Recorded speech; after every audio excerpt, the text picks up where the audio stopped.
Everyone, आज मैं आप लोग को क्लास 9 की एक्सरसाइज 1.1 का क्वेश्चन 2 करवाने लगी हूँ, जो कि है which of the following matrices are equal. तो इसके लिए आपको सबसे पहले पता होना चाहिए कि इक्वल मैट्रिसेस क्या होते हैं। तो देखते हैं कि इक्वल मैट्रिसेस क्या होते हैं।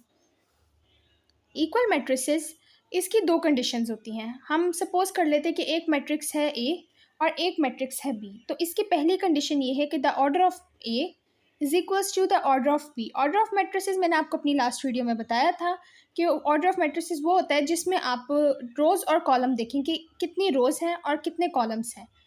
तो इसी तरह ही कि ए के रोज एंड कॉलम इक्वल होने चाहिए बी के रोज एंड कॉलम्स के साथ। सेकंड कंडीशन ये है कि their corresponding entries are equal, कि इसकी जो कॉरस्पॉन्डिंग एंट्रीज हैं वो इक्वल होनी चाहिए। अब हम एक एग्जांपल ले लेते हैं जो कि मैंने नीचे लिखी हुई है। 1 3 -4 2 ये ए है और बी है 1 as it is, 2 + 1 3 -4 as it is and 4 - 2 2। तो it's mean A is equals to B. अब हम इसका क्वेश्चन देखते हैं। ए हमें दिया हुआ है 3। अब हमने देखना है कि ए यहाँ पर किसके इक्वल है, बी के इक्वल है, नहीं है। सबसे पहले हमें देखना होता है ऑर्डर कि क्या इसकी जो रो और कॉलम है, रो एंड कॉलम जो हैं, क्या वो बी के साथ इक्वल है, नहीं। एंट्रीज हम बाद में देखते हैं, सबसे पहले हमने ऑर्डर देखना होता है। बी के साथ नहीं इक्वल है, सी के साथ। अब सी के लिखा हुआ है 5 - 2 इज इक्वल्स टू 3, तो ये सी के साथ बिल्कुल इक्वल हो रहा है, तो ए इज इक्वल्स टू सी। अब हम बी देखते हैं। बी है 3 और 5, इसका ऑर्डर है 1/2। अब डी का भी है 1/2। ऑर्डर बिल्कुल सेम है लेकिन एंट्रीज नहीं सेम है। यहाँ पर 3 आना चाहिए था और यहाँ पर 5 आना चाहिए था, इसलिए हम बी नहीं देखते। अब डी हम नहीं देखते। अब बी के साथ ई तो नहीं कभी भी होता इक्वल, एफ नहीं, जी देखते हैं। 3 - 1 होता है 2 के इक्वल और 3 + 3 होता है 6 के इक्वल, ये भी नहीं हो सकता। एच भी नहीं हो सकता। आई देखते हैं, 3 एज इट इज़ एंड 3 + 2 5।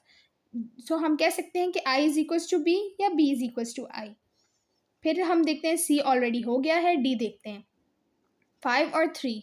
पहले हम ऑर्डर देखते हैं इसका 1/2। 1/2 नो नो, ये भी नहीं है, ये भी नहीं है, ये ऑलरेडी हो गया, ये भी नहीं है। डी भी अभी हम छोड़ देते हैं। ई देखते हैं, ई के बिल्कुल नीचे एच लिखा हुआ है, ये इसकी एंट्रीज भी बिल्कुल सेम है और ऑर्डर भी सेम है। लेकिन इसके अलावा भी हम देखते हैं कि क्या कोई और तो नहीं इसके साथ इक्वल होता। एफ नहीं होता, जी नहीं होता, आई ऑलरेडी हो गया है, तो हम जे देखते हैं। 2 + 2 4, 2 - 2 0, 2 + 4 6 and 2 + 0 2। It's mean E H and J equal है। फिर हम देखते हैं हमारे पास है एफ है 2 और 6, ये देखते हैं 3 - 1 2 एंड 3 + 3 6। इनके ऑर्डर भी सेम है और इनकी एंट्रीज भी अंदर से सेम है। It's mean F is equals to H. तो अब हम लोग करते हैं एक्सरसाइज 1.1 का क्वेश्चन 3। तो इसमें उन्होंने कहा हुआ है find the values of A B C and D which satisfy matrix equation. अब आप देखें यहाँ पे हमें ए की भी नहीं दी हुई वैल्यू, सी की भी नहीं दी हुई, बी की भी नहीं दी हुई, डी की भी नहीं, हमने ये फाइंड करनी है। तो जैसे कि हम देख सकते हैं कि a + c किसके इक्वल है, 0 के इक्वल। तो हम लोग लिख लेते हैं a + c is equals to 0। ये हमारी हो गई इक्वेशन 1। फिर है a + 2b किसके इक्वल है, हमने इसकी ना कॉरस्पॉन्डिंग एंट्रीज हमने देखनी है कि a + 2b के कॉरस्पॉन्डिंग एंट्रीज है -7। अब हम लोग देखते हैं c - 1 किसके इक्वल है, 3 के इक्वल, और 4d - 6 इक्वल है 2d के। इनको इक्वेशंस हम कह देते हैं, ये सेकंड इक्वेशन हो गई, ये थर्ड इक्वेशन हो गई, ये फोर्थ हो गई। अब हमने इन सब की वैल्यूज़ फाइंड करनी है। हमने ए की भी फाइंड करनी है, बी की भी करनी है, सी की भी और डी की भी। पहले हम ए का देखते हैं। देखिए a + c is equal to 0। हमें सी नहीं पता, हमें सी पता होगा ना तो हम ए की ईजीली निकाल लेंगे, तो इसलिए हम पहले सी की निकालते हैं। From equation 3 c - 1 is equals to 3। ये -1 वहाँ जाके प्लस हो जाएगा, तो हम करेंगे c इज इक्वल्स टू 4। ठीक है, अब हम देखते हैं, अब यही c की वैल्यू, put the value of c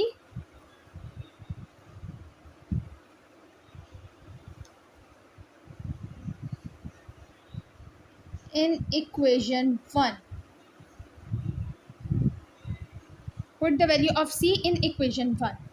अब हम ये इक्वेशन 1 हमारे पास थी a + c is equals to 0, इसमें हम वैल्यू पुट करते हैं तो हो गया a plus 4 is equals to 0। ये 4 वहाँ जाके माइनस हो जाएगा तो a इज इक्वल्स टू -4। हमें अब a की भी वैल्यू मिल गई, c की भी वैल्यू मिल गई। अब हमारे पास रह गया b एंड d। अब हम b की निकालते हैं। From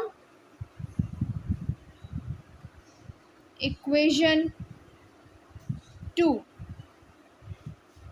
a plus 2b is equals to -7। अब ये a की वैल्यू हम यहाँ पे पुट करते हैं 4 plus 2b is equals to -7।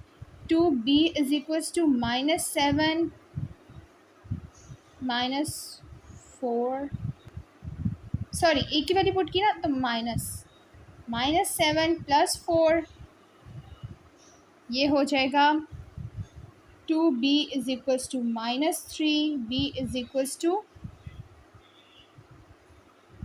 3/2, -3/2।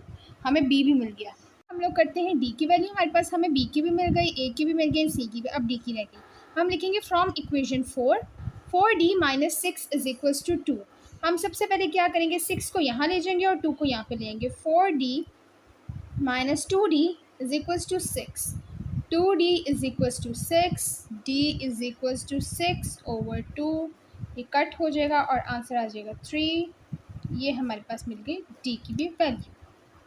अब फाइनली हमारी एक्सरसाइज 1.1 कंप्लीट होती है चैप्टर 1 की। मैंने तीनों क्वेश्चंस करवा दिए हैं। अगर किसी को कोई इशू हो तो आप कमेंट सेक्शन में कमेंट करके बता दें, मैं दोबारा से समझा दूंगी। और चैनल को सब्सक्राइब कर लें और वीडियो को लाइक कर दें। Thank you.